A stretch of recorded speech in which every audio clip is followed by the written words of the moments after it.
Muy buenas tardes, queridos compañeros, queridos aprendices. El día de hoy tenemos la evidencia correspondiente a la sesión sincrónica, evidencia número 5, instructivo, determinar cómo los fenómenos naturales afectan las empresas. ¿Listo?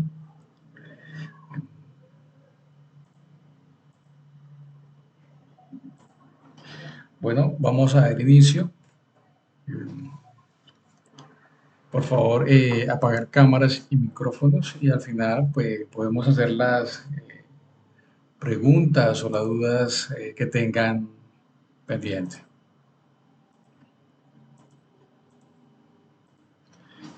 Nuestra agenda a la sesión corresponde, pues, una bienvenida, presentación. Vamos a hablar un poco sobre los fenómenos naturales. Vamos a entrar un poco más sobre la sostenibilidad ambiental y análisis de vulnerabilidad. Y por último, vamos a hacer un espacio de algunas preguntas, dudas o inquietudes. Bueno, mi nombre es Ronald Sosa McMahon, soy ingeniero industrial, especialista en gerencia en seguridad y salud en el trabajo, especialista en gerencia de proyectos. Y soy un instructor transversal en el área de seguridad y salud del trabajo de esta ficha correspondiente a distribución física internacional. Los medios en los cuales se pueden comunicar conmigo es a través del correo institucional, que es ronsosa@micena.edu.co, a través de los foros o los chats que aparecen en la plataforma.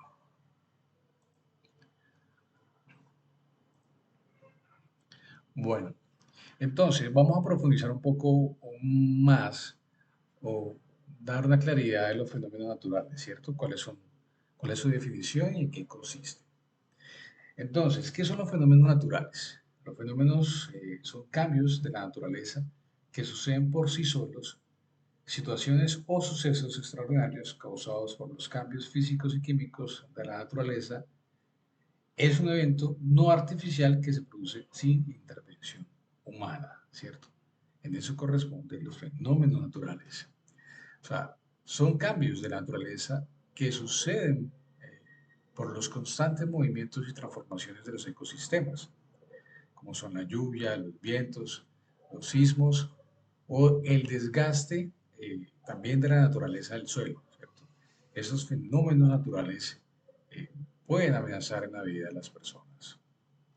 Existe también la posibilidad de reducir y manejar de la mejor manera sus efectos, ¿cierto?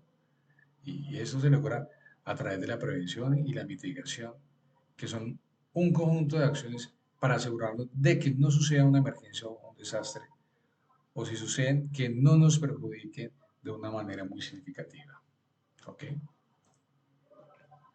Clasificación de los fenómenos naturales. Bueno, tenemos varias clasificaciones, pueden ser ordinarios, geológicos, hidrológicos, atmosféricos, biológicos y ecológicos, ¿cierto? Entonces, normalmente hay dos grandes fenómenos naturales que son de carácter geológico y climático, ¿cierto? Y en ellos se basa este grupo de fenómenos. Los ordinarios, pues, tienen que ver o resaltan mucho la parte de lo que es la radiación solar, ¿cierto? Es el conjunto de radiaciones electromagnéticas que emana el Sol. Están también los movimientos de la Tierra, la rotación y la traslación. Los fenómenos geológicos podemos resaltar y son aquellos estudiados por la geología y relacionados con la parte sólida del planeta Tierra, ¿cierto? Algunos ejemplos puede ser el proceso de formación de las cordilleras, ¿cierto? Llamado orogénesis, que se desarrollan a lo largo de miles o millones de años. También un ejemplo puede ser el proceso de formación del carbón o el petróleo o el gas, ¿cierto? A partir de la materia orgánica que tiene lugar a lo largo de miles o millones de años. Los fenómenos hidrológicos eh, se visualizan o son estudiados por la hidrología y relacionados con el agua, como el fluir del agua en un cauce de río debido pues, a la relieve y a la gravedad, ¿cierto? Que en función de esa pendiente puede constituir cascadas rápidas no, ¿cierto? También el movimiento de aguas en el océano, conocido como corrientes oceánicas, también es un fenómeno biológico, u otros movimientos del mar como las olas. Los fenómenos atmosféricos tienen lugar en la atmósfera, ¿sí? Son estudiados por la meteorología, que a su vez determina el clima, el cual es objeto de estudio de la climatología. El viento, el movimiento de las masas de aire debido a las diferentes presiones atmosféricas, la lluvia, que consiste en las caídas o la caída de agua de las nubes, ¿cierta? Esta cae de forma de gotas de agua, aunque puede también caer de forma de nieve o granizo. El rayo es un fenómeno atmosférico que es una descarga electrostática entre la atmósfera y el suelo o entre dos zonas de la atmósfera. Y los fenómenos biológicos y ecológicos son estudiados por la biología y la ecología, ¿cierto? La evolución de las especies, que es el conjunto de cambio en caracteres fenotípicos y genotípicos de la población biológicas que tiene lugar eh, luego de muchas generaciones. La migración animal es un fenómeno biológico, la extinción de las especies en épocas anteriores de la aparición de las especies humanas, la fecundación es un proceso por el cual eh, dos gametos, tanto masculino como femenino, se fusionan durante la reproducción sexual para crear un nuevo individuo. Entonces, revisamos varios tipos o clasificaciones de fenómenos naturales que se pueden presentar. Muy bien. Un punto muy importante y es que debemos tener claro qué diferencia encontramos entre fenómeno y desastre natural, ¿cierto? Sabemos que los fenómenos naturales, y los antes mencionados, que sí son naturales, pero el desastre se produce por la acción del hombre o en su entorno. El desastre natural o los desastres naturales son los resultados de la falta de prevención y planificación ante los fenómenos de la naturaleza, ¿cierto? Ejemplo, dice la inundación de una llanura aluvial por el desbordamiento de un río es un fenómeno natural. Es en la presencia de los asentamientos humanos en la zona, lo que crea la posibilidad de un desastre, ¿cierto? Entonces, los desastres causados por los fenómenos climáticos han significado las dos terceras partes de la pérdida global económica y humanas en los últimos 44 años y han provocado, imagínense, casi 3.5 millones de muertes en todo el mundo.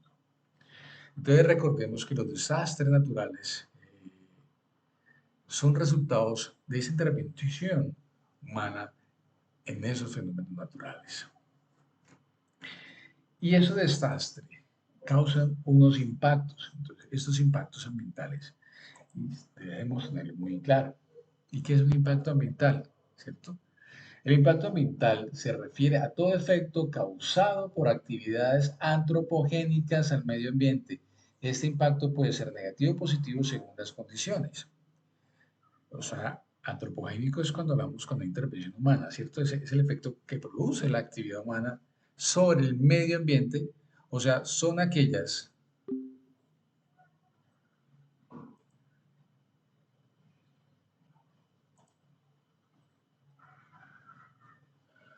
o sea, son aquellas, ¿cierto? Son aquellas,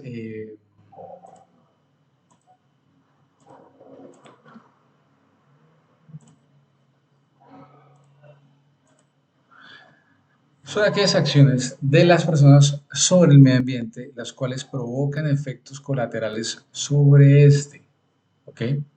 Entonces, eh, debemos revisar esas intervenciones que el ser humano está desarrollando sobre el medio ambiente. Hay una clasificación de impactos ambientales que debemos tener muy en claro, nosotros como personas comunes o como empresa, ¿cierto? Debemos tener en claro esos impactos que nosotros provocamos al medio ambiente. Y hay una clasificación, entonces, eh, ¿por qué se debe clasificar e identificar los impactos ambientales? Debido a que han de ser evaluados para estimar su importancia o significado, y esto se hace atendiendo a distintos aspectos o características de los mismos, entre los que se destacan. Podemos revisar aquí, está la naturaleza, ¿cierto?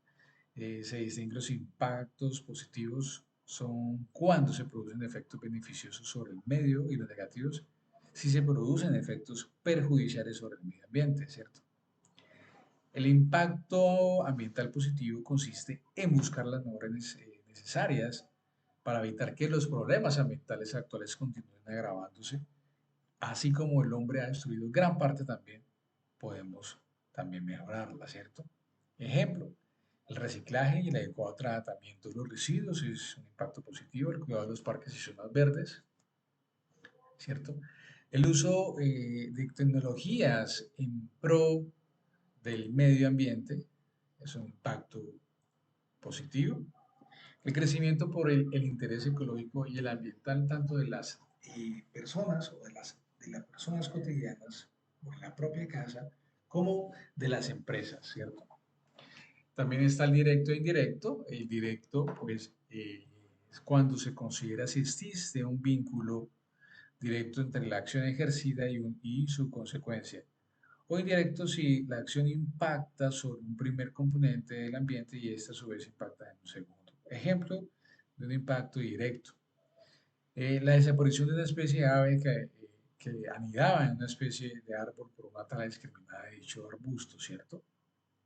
Y un impacto indirecto pues sería el uso de un herbicida, el cual reduciría la población de una especie vegetal de la que ésta dependería algún tipo de población polinizadora. Entonces, mira la importancia que tienen en este tipo de acciones que se presentan. El actual potencial se refiere a esos efectos sobre el ambiente si son ciertos, reales o inmediatos, o sea que se está presentando actualmente o potencial si existe la posibilidad de que ocurra en otro momento, o sea que se vaya a presentar en un futuro. El acumulativo pues ocurre cuando el efecto de la acción se agrava de manera progresiva conforme transcurre el tiempo. O sea, puede llegar a sumarse otros efectos con las situaciones actualmente existentes y por ende contribuir al aumento del mismo impacto negativo que está ocurriendo.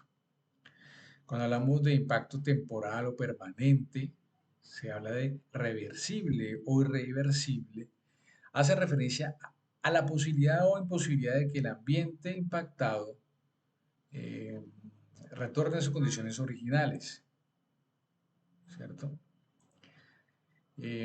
O sea, se puede presentar una reversibilidad, la cual es la posibilidad de retornar a las condiciones iniciales previas a la acción por medios naturales.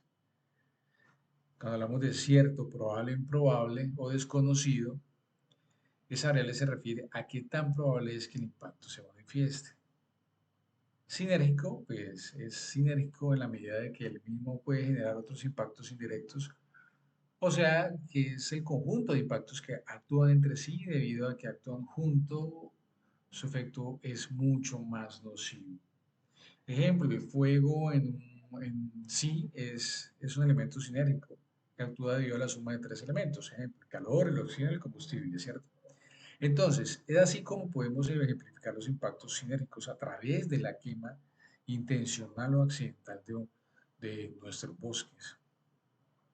Los residuales, pues, son aquellos que perduran aún después de haber aplicado medidas de mitigación o saneamiento, residuales negativos, por ejemplo, la construcción de una carretera, mientras que es beneficioso para muchos de los residentes de una ciudad, podría tener impactos residuales negativos en forma de smog y contaminación acústica, ¿cierto?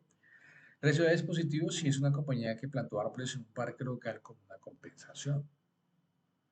Cuando hablamos de local y diseminado, pues se refiere a la extensión que resulta impactada. Muy bien. Y aquí cabe resaltar un punto muy importante, y es cuando hablamos de sostenibilidad ambiental. Y es muy importante. ¿Y qué es sostenibilidad ambiental? Pues sostenibilidad ambiental es el equilibrio generado por la relación armónica entre el ser humano y la naturaleza. O sea, que lo rodea, ¿cierto? Y de la cual forma parte y que está relacionada, eh, y que esta relación permanezca a lo largo del tiempo, es decir, sea sustentable.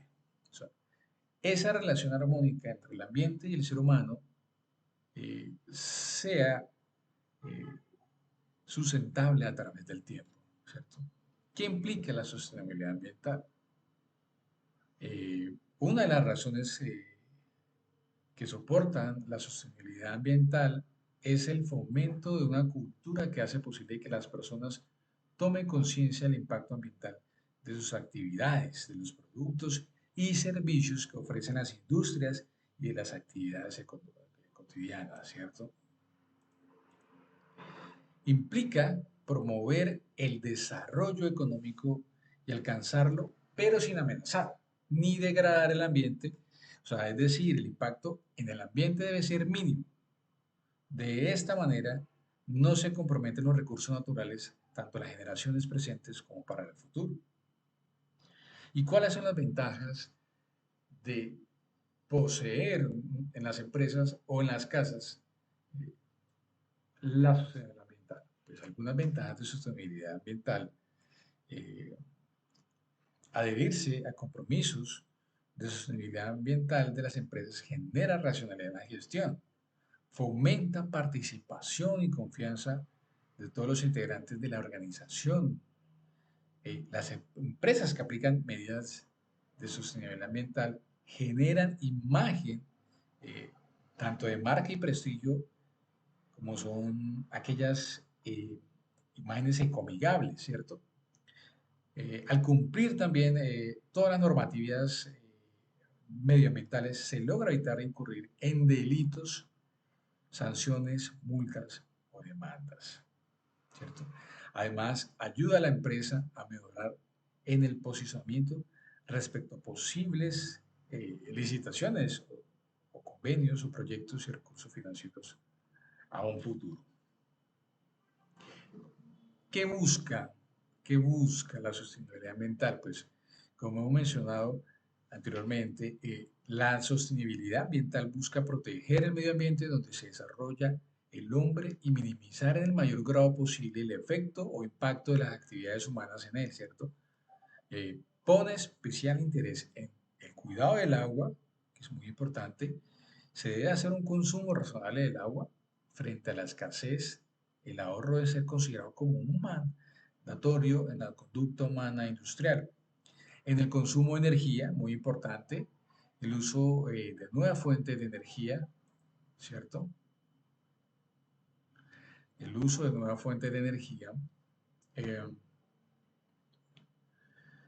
que tengan menos incidencia en el ambiente, energía, ejemplo, energía eólica y solar. Es importante fomentar una cultura de ahorro de energía. Consumo de combustibles, importante, que es empresas que utilizan eh, eh, gran cantidad de transporte para el movimiento de mercancía o productos, ¿cierto? El minimizar el consumo de combustible y promover el uso compartido de vehículos, ¿cierto? Por lo menos algunas empresas manejan las bicicletas. Y como última y muy importante es el reciclaje, ¿cierto? Es colocar, continuar el reciclaje en lugares de fácil acceso y con una clara señalización de material que debe depositarse en cada uno de ellos. Es importante aprovechar los residuos generados para darles un nuevo uso. Y ese es un punto que toda empresa debe tener conocimiento y claridad sobre el reciclaje y el manejo de los residuos sólidos, ¿cierto? Bueno, vamos a revisar primero cómo gestionar de forma correcta los residuos sólidos según el código de colores, ¿cierto? Hay una normativa nueva, que es la 2184 del 2019. Esta modificó los criterios para la disposición de residuos sólidos con el fin de fortalecer y mejorar los procesos de reciclaje en Colombia. La aplicación de esta resolución iniciaba el 1 de enero del 2021, pues sin embargo la aparición repentina y prolongada de la pandemia ocasionó un retraso en esta implementación y es así que en diciembre del 2020 aparece la resolución, la 1314, ¿cierto?, del 2020, para modificar plazo de implementación y ahora el límite fue ahorita el 1 de julio del 2022, ¿cierto? Eh, Esta resolución es muy sencilla, ¿cierto? Eh, es muy importante recalcar esos 3 puntos. Es muy fácil de manejar, eh, aporta beneficios al medio ambiente y todo podemos construir, por ejemplo, desde el hogar se puede desarrollar esta separación de residuos. Pero bueno, ¿qué son los residuos sólidos? ¿Cierto? Los residuos sólidos son aquellos materiales desechados del consumo, los cuales pueden ser en actividades domésticas, industriales, comerciales, institucionales o de servicio, que tras su vida útil y que por sí solo ellos carecen de algún valor económico, pues esos residuos sólidos pueden ser susceptibles a un aprovechamiento o a una transformación en un nuevo bien con un valor económico o de una disposición final, ¿cierto? Muy bien. Punto importante, que son las reglas de las 3R, ¿cierto? Es una estrategia que consiste, un momento por favor, es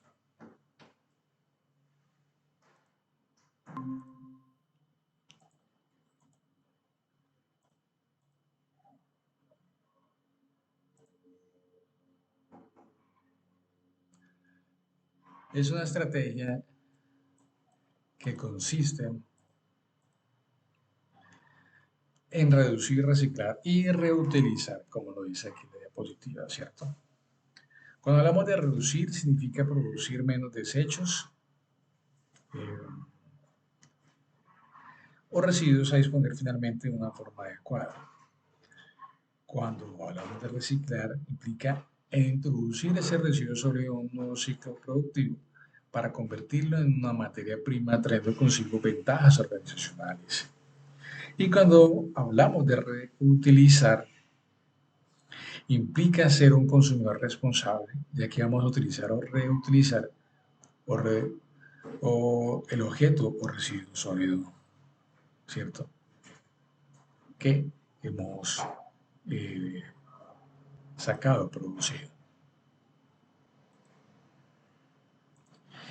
Y eso se hace a través de unos contenedores o unas canecas, ¿cierto? ¿Y cuáles son esos nuevos colores de canecas? Tenemos aquí el blanco, que es un residuo donde se depositan aquellos residuos aprovechables, ¿cierto? El negro, los residuos no aprovechables, y el verde, los residuos orgánicos o aprovechables.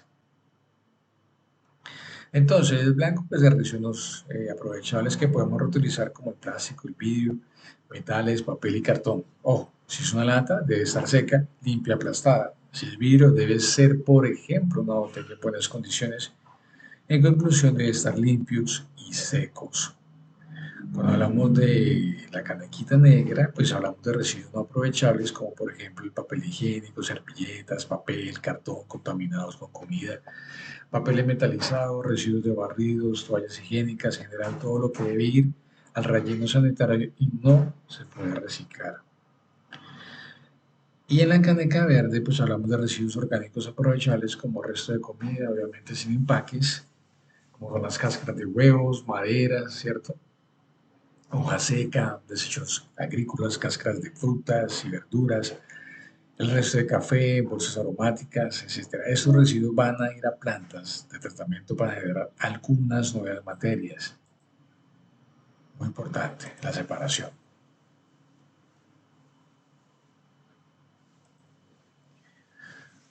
Muy bien.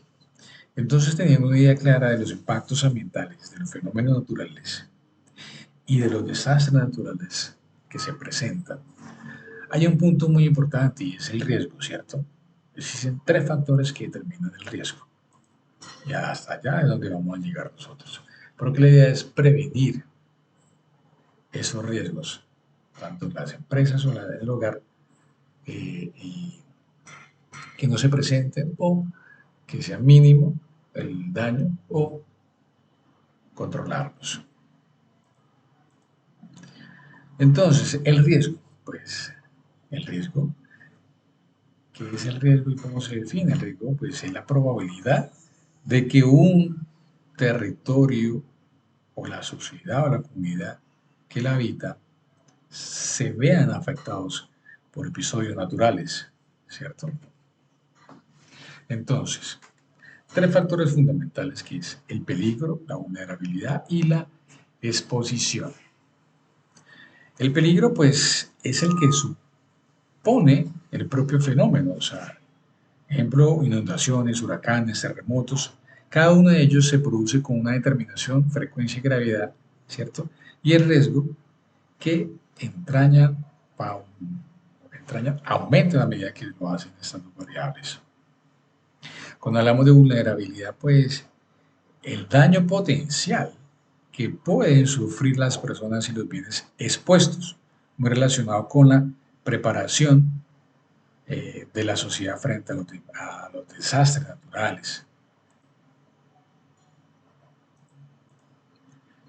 Y que la vulnerabilidad, ¿cierto? Por lo menos del producto. Ejemplo, nosotros aquí, si estamos manejando un producto que vamos a transportar a un cierto punto o vamos a desarrollar una serie de negocios con alguna empresa que vamos a vender un producto, entonces el cliente nos dice, bueno, pero ¿qué garantía me da usted de que ese producto va a llegar a las condiciones adecuadas? Entonces, en ese caso, por lo menos, si vamos a hablar del producto, una vulnerabilidad del producto, pues es una habilidad, ¿cierto? Es una habilidad de un bien o de un control que puede ser aprovechada por una amenaza. Se trata de una característica negativa del bien, ¿cierto? La vulnerabilidad es la incapacidad de resistencia cuando se presenta un fenómeno amenazante o la incapacidad para reponerse después de que ha ocurrido un desastre. Por ejemplo, eh, un terremoto de una magnitud relativamente moderada dejó decenas de miles de muertos en el 2003 en la ciudad de Van, en Irán, ¿cierto? Porque se trata de una ciudad construida básicamente en adobe, quedó arrasada. En cambio, una magnitud similar en un país como Japón causa una pérdida humana y materiales mucho menores. ¿Sí ves? Por eso las empresas deben realizar un análisis de validez de los recursos con los que cuentan para enfrentar las amenazas a las que ésta está expuesta. Con base en esos resultados de análisis podrá precisar en qué nivel de riesgo se encuentra, tanto bajo, medio o alto, frente a cada una de las amenazas detectadas, ¿cierto? Hay varias metodologías para llevar a cabo ese análisis de vulnerabilidad.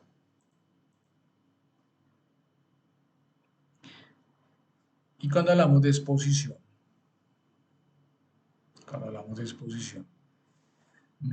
aumenta con la concentración de personas, ¿cierto? Y bienes en las zonas susceptibles a sufrir un fenómeno natural, ¿cierto? Ejemplo, un huracán, una zona despoblada y árida no es una catástrofe tal. Solo son unos eventos naturales de gran magnitud, pues la catástrofe lo son en función del daño causado.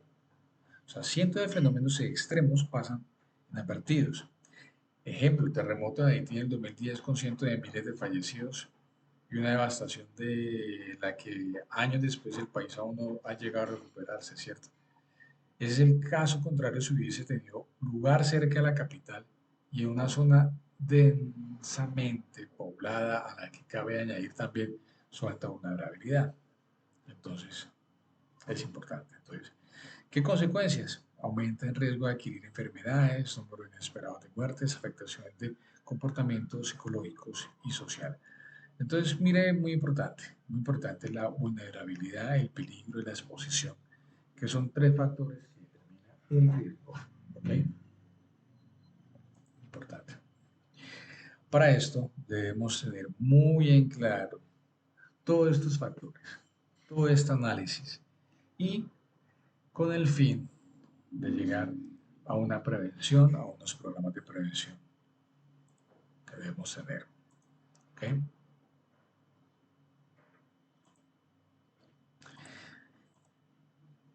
Pero, ¿qué es prevención? Me hablan aquí de prevención de los fenómenos naturales. Entonces, la prevención que nosotros debemos tener son medidas con la ocurrencia de esos fenómenos naturales, ¿cierto? Tienen como objetivo disminuir su alto impacto negativo, sobre todo en lo relativo a pérdida de muy pocas vidas humanas y los daños hacia las actividades económicas. Existen unos programas de prevención muy importantes. Voy a mencionar unos. Son cientos, dependiendo a el tipo de empresa que vayan a desarrollar o que esté trabajando. Esos programas son instrumentos de planeación para la atención de las situaciones generadas por el impacto de las calamidades en la población, sus bienes y el entorno. A través de ellos se determinan los participantes, responsabilidades, relaciones y facultades y se establecen los objetivos, políticas y estrategias, ¿cierto? Además de líneas de acción y recursos necesarios para llevarlos a cabo. Aquí nombro tres ejemplos de programas de prevención. Están los simulacros, los monitoreos ambientales y para mí también es muy importante la selección de proveedores. En los simulacros, que hablan sobre esos programas de simulacros, comprende la programación de simulacros para evaluar el cumplimiento de las acciones a seguir en función de lo definido en un plan de emergencias. O sea, permite evaluar la eficacia de los procedimientos de respuesta ante una situación de incendio, sismo, emergencia médica, derrame de sustancias peligrosas y evacuación, ¿cierto? Muy importante. En esos programas de monitoreo ambiental comprende, entre otros aspectos, un seguimiento a, a situaciones como son los ruidos ambientales, condiciones de iluminación, radiación electromagnética, calidad del aire, calidad del agua, factores meteorológicos, ¿cierto? Muy importante. Y para mí, muy importante me parece la selección de proveedores, que es a través de este programa se definen y aplican las condiciones que deben cumplir los proveedores en materia de seguridad sobre el trabajo para que estos sean seleccionables, ¿cierto? ¿Sí? O sea, si yo voy a revisar, voy a hacer negocios con una empresa, con un proveedor, debo revisar cómo son los programas que manejan ambientales o del manejo de productos con respecto a situaciones que se pueden presentar, ¿cierto? Pueden presentar en el medio ambiente. Entonces, ¿cuáles son las acciones que ellos toman si se presentan algún tipo de inconveniente? Entonces, debo conocer esos programas de los proveedores para poder sentarme con seguridad y poder hacer un negocio muy fiable con ellos, ¿cierto?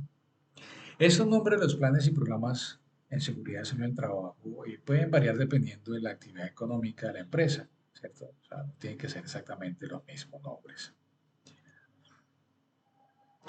Los protocolos de bioseguridad también uno incluye, pero la empresa debe adaptar e implementar un protocolo de bioseguridad para afrontar el riesgo biológico derivado de la pandemia, por ejemplo, el ocurrido no, no muy, no muy lejos, ¿cierto? Que se presentó.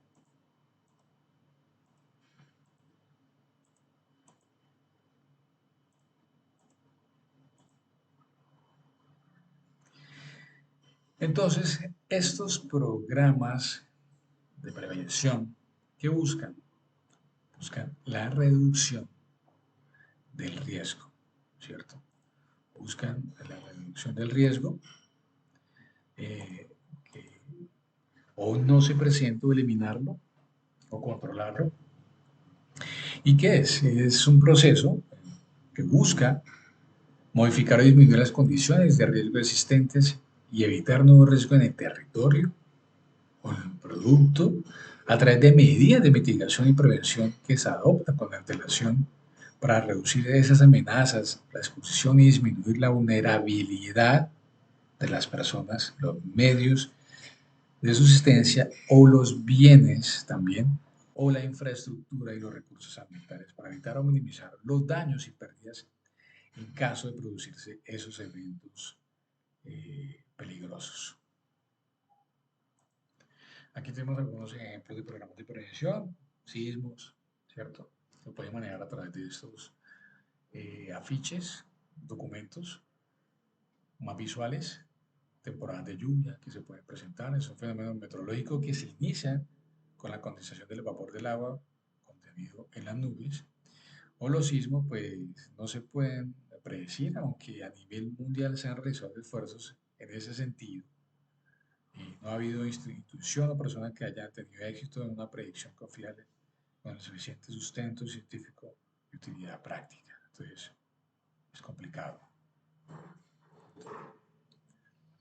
Los planes de emergencia, recuerda que los hablamos, son importantes en la prevención de estos eventos que se presenten. El plan de emergencia pues contiene las acciones a seguir en caso de situaciones de calamidades, urgencia o una catástrofe, ¿cierto? Un plan de emergencia debe cubrir el manejo de las amenazas naturales, tecnológicas y sociales para garantizar la salud y la seguridad de los trabajadores. El plan de emergencia no es un simple requisito formal en el sistema de gestión de seguridad en el trabajo, en realidad se trata de uno de los componentes más relevantes para garantizar que la integridad de los trabajadores y la organización está verdaderamente protegida. Se debe tomar en cuenta los siguientes aspectos.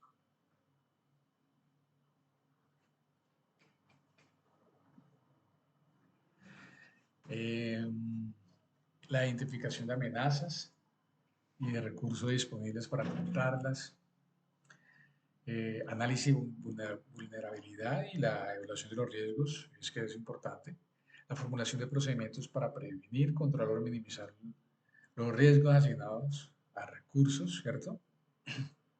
El diseño de mecanismos de información, capacitación y entrenamiento, importante, programación de inspecciones periódicas, también es muy importante, desarrollo de programas de ayuda mutua con los actores del entorno. O sea, es muy importante tener toda esa información y esta documentación muy clara. Y la idea es que todo el personal lo conozca. Aquí tenemos unos ejemplos de normas de evacuación ante emergencia, por lo menos está conservar la calma siempre, verificación de todo el personal antes de salir, no correr, no hacer comentarios alarmantes, seguir señales de evacuación, en caso de humo, desplazarse a nivel del suelo, seguir instrucciones de los brigadistas. Importante, por favor, tener claro todos esos puntos.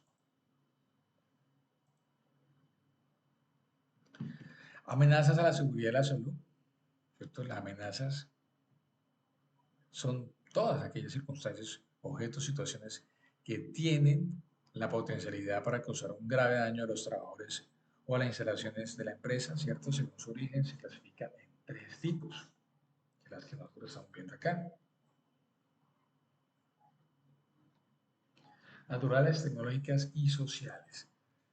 Pues las naturales, las hemos hablado en toda la presentación, ¿cierto? Cuando proviene de la acción de la naturaleza, movimientos sísmicos, deslizamientos, inundaciones, maremotos, erupciones volcánicas, incendios forestales, alteraciones climáticas, granizadas, vientos fuertes, caída de rayos, ¿cierto? Etcétera.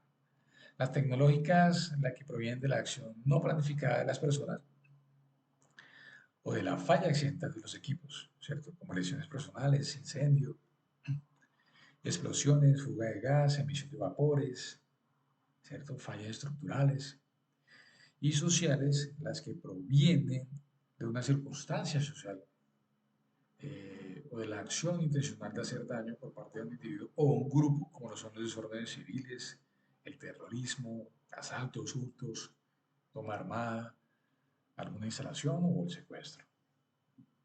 Muy bien. Y es muy importante tener toda una estación de emergencia, ¿cierto? Tanto en los equipos móviles, en los vehículos, como en las estaciones fijas o en las empresas, la cual debe contener algunos extintores, camillas, botiquín, equipo de primeros auxilios, linternas, agua potable, muy importante, y los inmovilizadores. Muy bien, queridos aprendices. Entonces, ¿en qué consiste el desarrollo de la evidencia que vamos a tratar?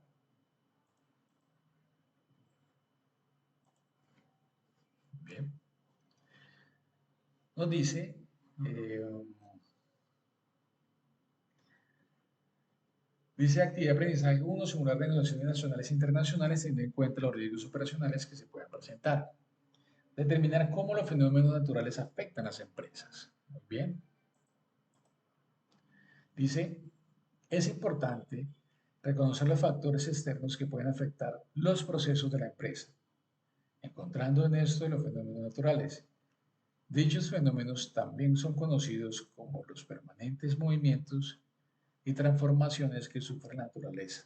Es por esto que para las compañías se hace primordial estar preparadas para enfrentar terremotos, inundaciones, incendios y todo tipo de peligros que las pueda llevar al fracaso. Teniendo en cuenta lo anterior y con el fin de adquirir más conocimiento acerca de los fenómenos naturales y cómo pueden llegar a afectar a la empresa, realice un instructivo de acuerdo a las siguientes instrucciones o indicaciones. Primero, tenga en cuenta el producto con el cual ha venido trabajando en las actividades anteriores, ¿cierto? Muy bien. Selección. Identificamos el producto. Describa la ruta del producto, destino inicial, Colombia, destino final, cualquier parte o cualquier país de otro continente. Entonces, el producto sale de Colombia, lo identificamos, X y Y producto. Realice un análisis de vulnerabilidad del producto teniendo en cuenta la ruta descrita. Recordemos muy bien qué significa la vulnerabilidad del producto, ¿cierto? Es aquella, ¿cierto? Es aquella desventaja que tiene el producto frente a alguna situación. Defina los puntos más críticos de la ruta según las condiciones ambientales. Entonces, si vamos a llevar el producto a una parte, de ejemplo, España, Francia, lo que sea, ¿cuáles son las condiciones ambientales que se presentan en ese transcurso del trayecto? Determinar las acciones a seguir para que el producto llegue al destino final, teniendo en cuenta los siguientes fenómenos naturales. ¿Qué acciones debemos tomar para que en caso de que se presenten estos cuatro punticos? ¿Listo?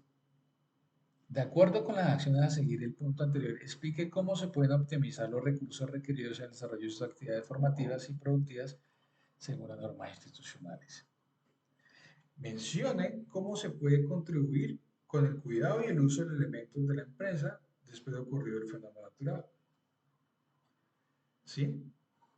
¿Qué debemos hacer después de haber sucedido algún fenómeno natural presentado?